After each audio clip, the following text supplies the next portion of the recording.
Nah, jika percobaan 2 pangkat 3 tadi dilakukan dalam satu blok, maksudnya satu blok itu misalkan satu shift ya. Shift yang berbeda itu blok yang berbeda karena bisa saja antar shift ada variasi. Maka satu blok akan memerlukan 8 unit eksperimen ya, 8 unit eksperimen. Jika satu blok maksimum hanya terdiri atas 4 unit, misalkan dalam satu shift hanya bisa 4 kali percobaan ya, maka percobaan dapat dilakukan dalam 2 blok ya, yang masing-masing terdiri atas 4 unit eksperimen. Misalkan di blok 1 itu ABC, artinya A high, B high, dan C high ya. Kemudian percobaan kedua, A saja yang high, berarti B low, C low, ini B saja high, C saja high ya.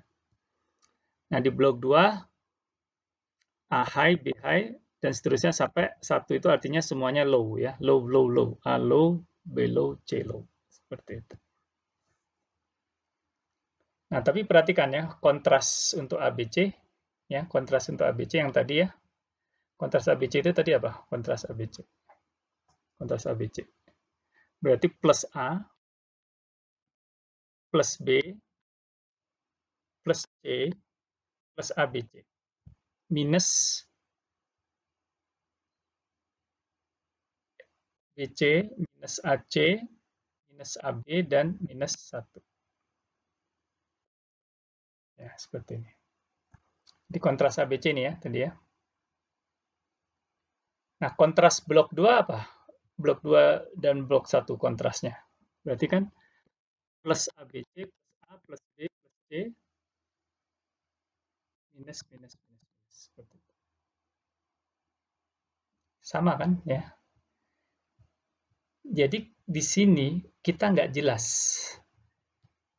angka ini tadi ya,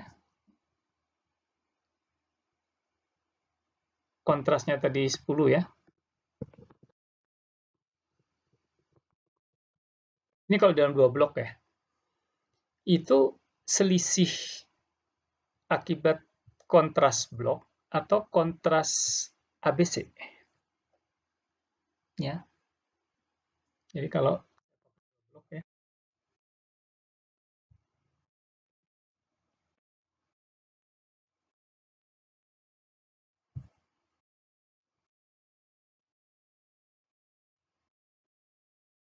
ini ya. Nah, itu selisih, ini kan ada selisihnya ya. Nah, jadi kalau memang ada pengaruh blok ya, pengaruh blok itu akan tidak bisa dipisahkan dari pengaruh interaksi ABC. Itu yang disebut dengan confounded, campur aduk ya. Jadi angka tadi, angka 10 tadi, ini kan 10 ya. Itu akibat selisih blok atau kontras ABC. Itu tidak bisa dipisahkan. Itu yang disebut dengan confounded. Ini konsep yang sangat penting ya. Confounded. Jadi kalau nanti dengar istilah confounded sudah tahu maksudnya. Jadi selisih 10 itu apakah karena sebenarnya tidak ada efek kontras, tapi karena shift 1 dan shift 2 saja beda. Ya. Shift 1 lebih tinggi dibanding shift 2, misalkan seperti itu. Mungkin orangnya lebih bagus. Atau memang orang 1 dan orang 2 sama saja. Jadi perbedaan 10 itu disebabkan karena efek interaksi ABC. Nah, itu kita nggak bisa pisahin. Karena rumusnya sama persis untuk menghitung kontras ABC dan kontras blok 1 dan blok 2. Itu yang disebut dengan efek confounded. Nah, kapan menggunakan fraksional faktorial? Kita menggunakan fraksional faktorial jika jumlah unit eksperimen yang mungkin dilakukan di bawah resource yang kita miliki. Contohnya tadi, kita butuh 8, tetapi resource kita cuma 4. Ya. Jadi kita nggak bisa pakai 8 percobaan, tetapi hanya 4, setengah dari 8. Fraksional. Kita hanya membutuhkan informasi tentang main effect. Jadi kita tidak tertarik dengan interaksi ABC, ya. Kita hanya ingin tahu main efek A, main efek B, main efek C, atau bahkan mungkin AB, BC, dan AC. Hanya sebagai studi screening tadi ya. Jadi kita hanya men-screening, menghilangkan faktor. Artinya setelah nanti yang signifikan, oh ternyata dari ABCD yang signifikan hanya AB. Nanti kita bikin percobaan lengkap hanya dengan AB saja. Karena CD sudah tidak signifikan. Kemudian terdapat ini tadi ya, terdapat hanya sedikit faktor yang penting.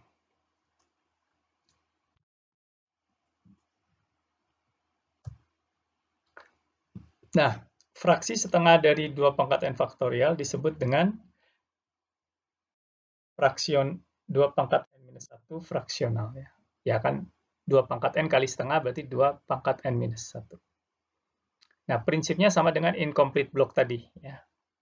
Jadi kita hanya jalankan dari seharusnya 2 blok, kita jalankan di 1 blok, berarti setengahnya. Nah, jadi kita lihat kembali ya contoh track leaf spring tadi, jika digunakan incomplete block, desain 2 pangkat n faktorial, dan efek ABC itu tadi confounded kan tadi ya. Nah, jadi kita punya 2 blok ya ini ya. Ini blok 1.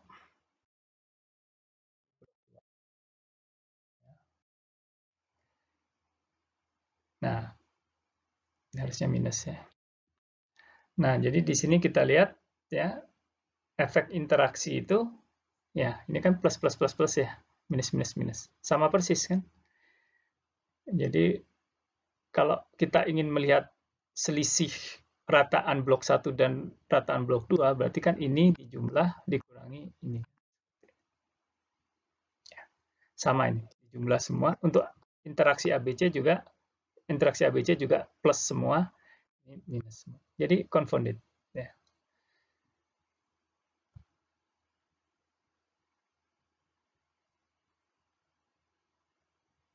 Nah, kalau kita lihat di blok atas, kontras untuk main efek A, B, dan C seperti ini ya. Untuk yang A berarti plus, ini yang A ya.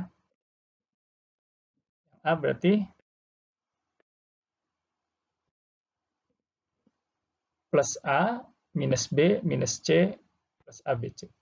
Ya. Coba deh ya lengkapnya, nanti kalian lihat sendiri.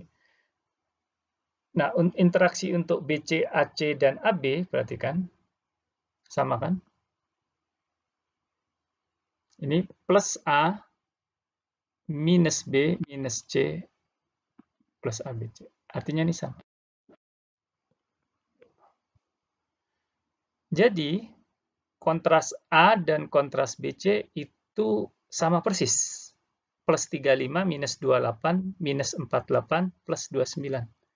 Jadi angka itu plus 35, minus 28, minus 48, plus 29, ya,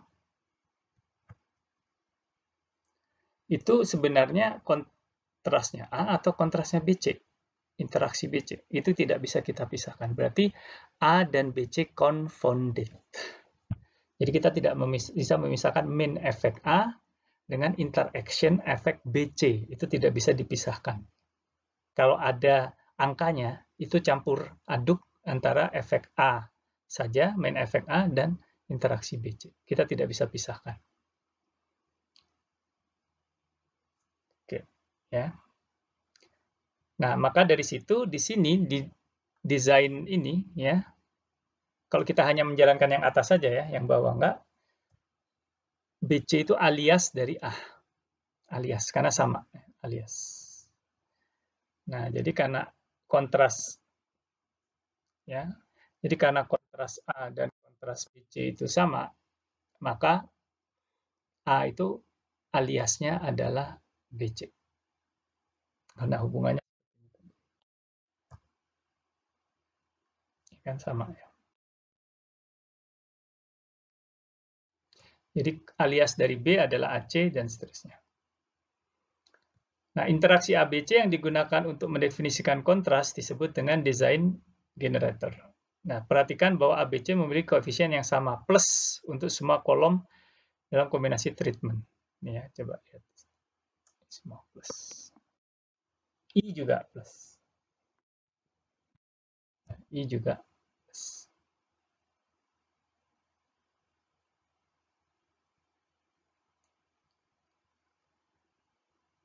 Nah, jadi di sini hubungannya adalah identitas ya.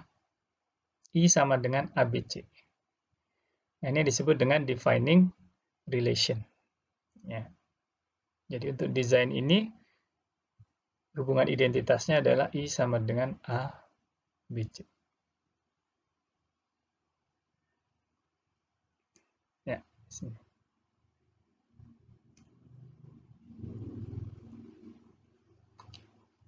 Nah, membangkitkan desain dengan separuh dari desain generator ya. Jadi kalau salah satu separuh dari kontras ABC dapat digunakan sebagai desain generator. Nah, jika kita menggunakan separuh bawah, tadi ya, yang bawah, nih, yang bawah ya,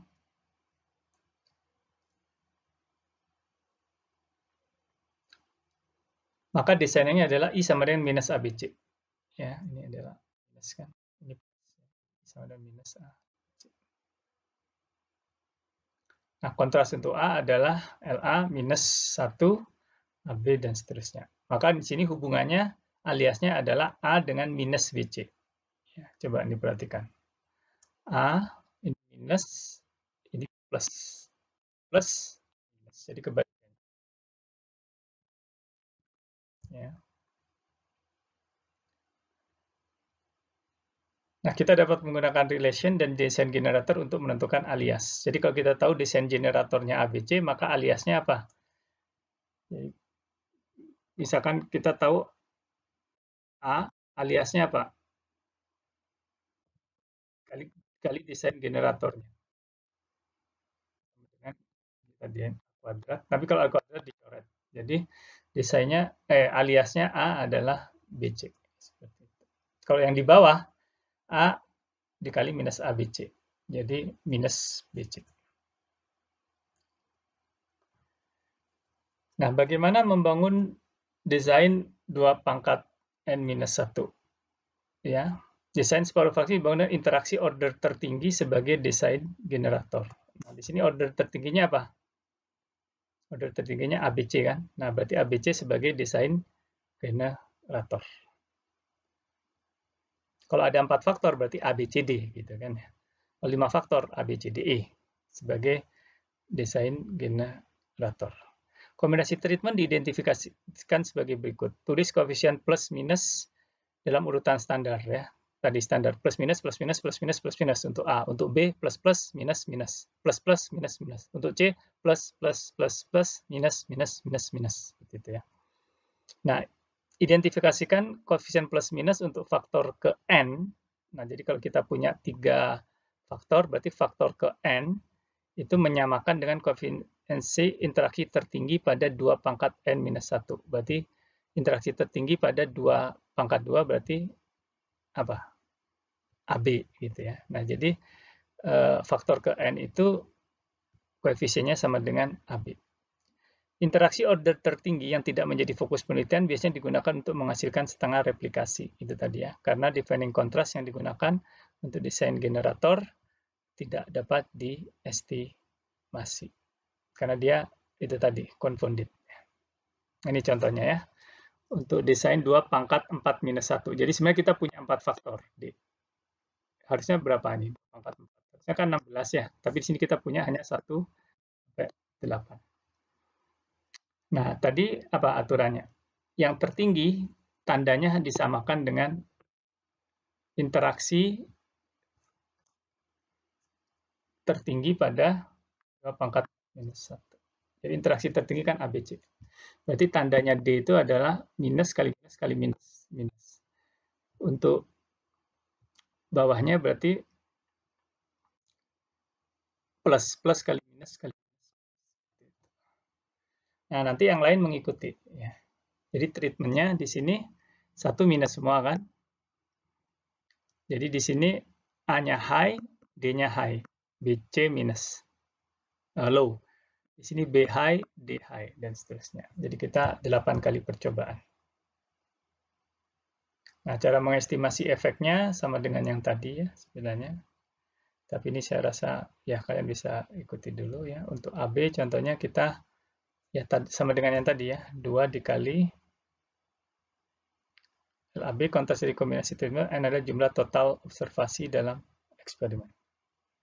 Sum square-nya pakai rumus yang ini. Tapi sekarang kita bisa menggunakan bantuan software.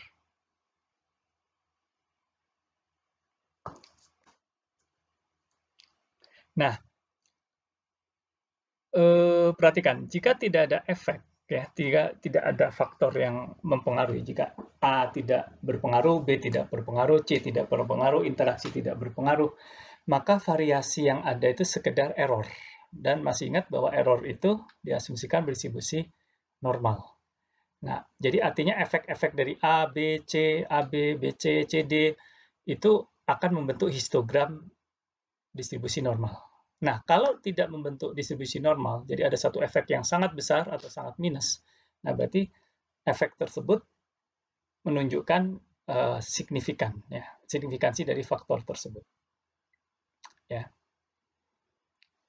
Jadi jika tidak terdapat efek sistematis, maka estimasi efek untuk setiap faktor hanya efek random dan konsekuensinya akan menjadi distribusi normal. Nah, di sini kita dapat memplot normal kuantil ya, yang biasanya kita lihat ya, ada titik-titik membentuk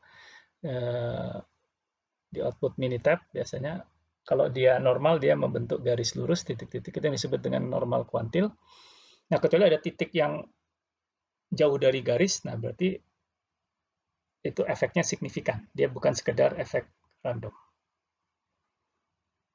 Nah, efek yang mendekati garis itu bisa diabaikan. Nah, di contoh di slide berikut ini A, AB adalah signifikan.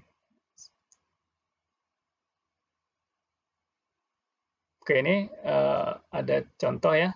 Sebuah percobaan dilakukan untuk melihat efek dari faktor jenis aluminium A, solvent pembersih S, struktur polimer pelapis M, persen katalis C, dan temperatur. Ada berapa faktor tuh? 5 ya.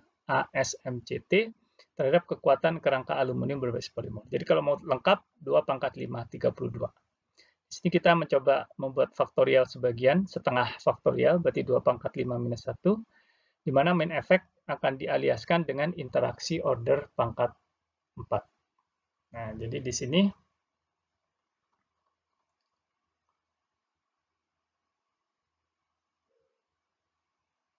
ini contohnya ya. Tadi A, S, M, C, T ya. Ada 5 faktor. Jadi perhatikan T itu dari mana? Jadi T itu dari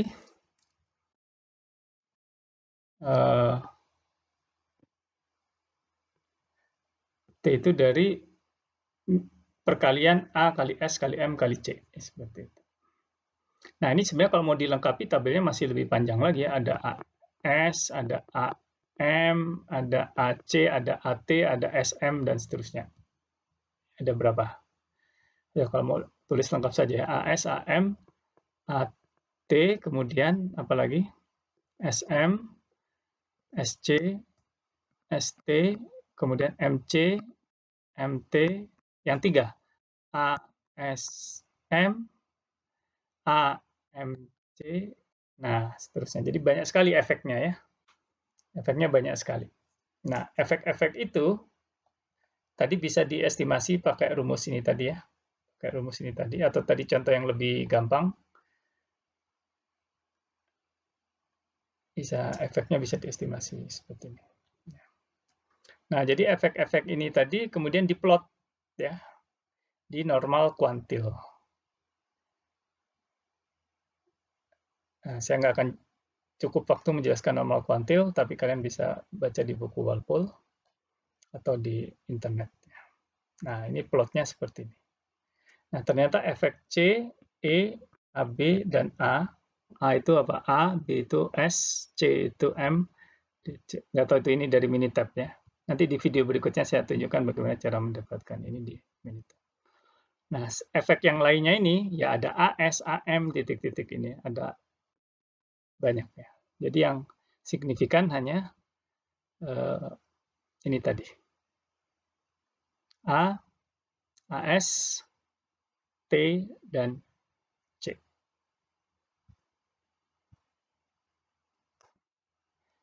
Saya akan tunjukkan di video dengan Minitab untuk lebih lanjutnya.